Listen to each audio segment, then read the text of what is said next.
Shalom, bien-aimés dans le Seigneur, nous sommes dans la joie de nous retrouver ce vendredi 27 janvier 2023 pour une nouvelle méditation biblique et nous vous saluons au nom de notre Seigneur et Sauveur Jésus-Christ.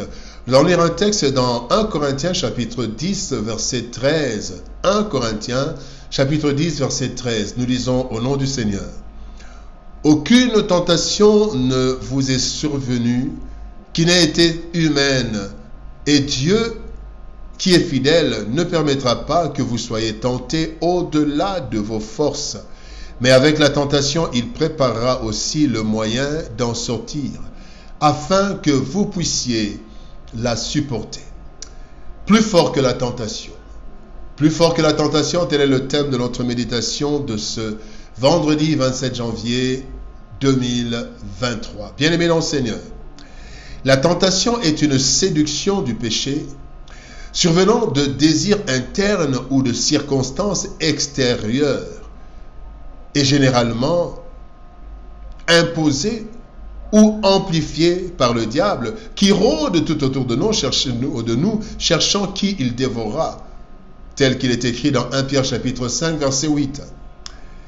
La tentation est à l'origine de tout péché, même si en elle-même la tentation n'est pas un péché. La tentation a commencé au Jardin d'Éden et la tentation existera tant que nous serons dans cette chair et que nous vivrons sur cette terre.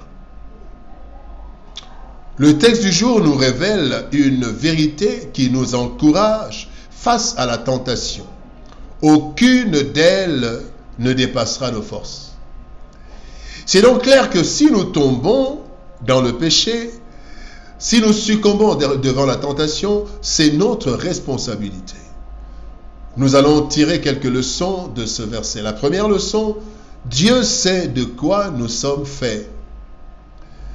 Le psaume 103, verset 14 nous dit « Car il sait de quoi nous sommes faits ». Dieu, notre Créateur, nous connaît parfaitement. Le psaume 139, verset 13, nous dit que c'est Dieu qui lui a formé le rein, c'est lui qui nous a tissés dans le sein de nos mères. Il connaît donc notre physique, notre morale et notre spirituel parce que c'est lui qui l'a façonné. Selon la destinée de chacun, Dieu a placé en nous des capacités dont nous ne sommes même pas conscients. Voilà pourquoi il pouvait dire à Gédéon, va avec cette force que tu as. Et apparemment, Gédéon n'en était pas conscient. Dieu connaît donc parfaitement nos forces et nos faiblesses mieux que quiconque. La deuxième leçon, toute tentation est dosée. Job chapitre 1 verset 12, l'Éternel dit à Satan, voici tout ce qui lui appartient, je te le livre, seulement ne porte pas la main sur lui. Nous connaissons parfaitement Dieu qui contrôle tout, ne permet pas que n'importe quelle tentation vienne dans notre vie. Dieu ne tente pas, il ne tente jamais, mais il permet ou ne permet pas, selon qu'il est écrit, qui peut d'un seul mot provoquer l'événement? N'est-ce pas le Seigneur qui décide? Bien-aimés, nous pouvons lire ça dans Lamentation chapitre 3 verset 37. C'est Dieu donc qui décide de la tentation et de son intensité. Parce qu'il nous connaît. Il connaît nos forces, il connaît nos faiblesses. Satan a dû avoir l'autorisation de Dieu avant de toucher les biens et la santé de Job. Quand nous lisons dans français courant, il est dit, le Seigneur dit à l'accusateur, eh bien, tu peux disposer de tout ce qu'il possède, mais garde-toi de toucher à lui-même. Donc Dieu a contrôlé, il a dosé la tentation de Job.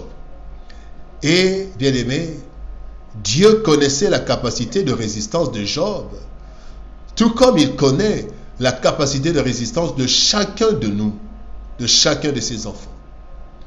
La troisième leçon, c'est que Dieu prépare une porte.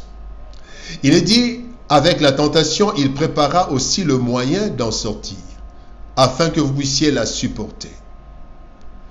Genèse chapitre 39, verset 12, Dieu parlant à Caïn dit ceci, plutôt, nous avons ici, plutôt dans Genèse chapitre 39, verset 12, là, nous parlons de la femme de Potiphar qui tente Joseph. Et il est écrit, elle le saisit, c'est la femme de Potiphar qui saisit Joseph par son vêtement en disant, couche avec moi. Il lui laissa son vêtement dans la main et s'enfuit au dehors. Dieu prépare une sortie. Dieu prépare une porte. Quelle que soit l'intensité de la tentation, bien-aimé, Dieu prépare une sortie, une issue de secours. Parfois, cette porte de sortie n'est pas apparente, mais il y a une solution à toute tentation. C'est à nous d'être attentifs, sachant que Dieu ne veut pas que nous péchions. La Bible dit, dans 1 Jean chapitre 2, verset 1, « Mes petits enfants, je vous écris ces choses afin que vous ne péchiez point. » Et puisque Dieu lui-même ne tente jamais, il a prévu des issues de secours que nous devons emprunter pour vaincre la tentation.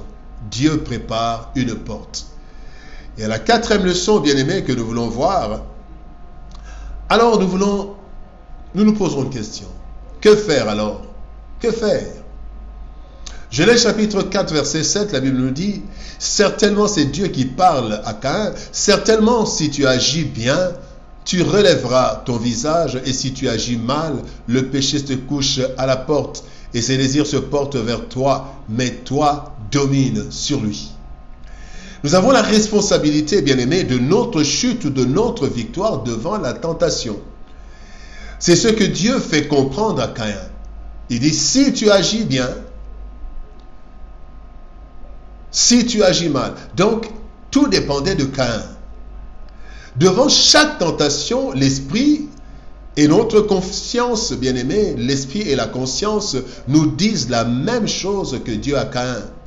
Si tu agis bien, si tu agis mal. À nous alors de bien agir, et pour cela, 3 choses à faire. D'abord, résister.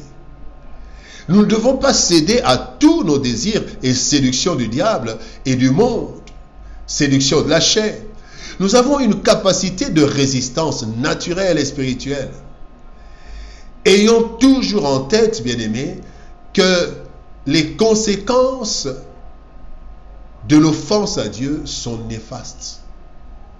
Les conséquences du péché sont néfastes. Ayons cela en tête et résistons à la tentation. Deuxième chose à faire, c'est de prier. Demander à Dieu la force de résister à la sortie, de résister et de sortir, bien-aimés, de cette situation. Nous demandons à Dieu la force, mais nous demandons à Dieu aussi la sortie de cette tentation. Christ dit, veillez et priez afin de ne pas tomber dans la tentation. Marc chapitre 14, verset 38. Et la dernière chose, bien-aimés, c'est de prendre des dispositions. Évitons tout ce qui nous entraîne dans la tentation. Et utilisons des stratégies diverses pour vaincre la tentation.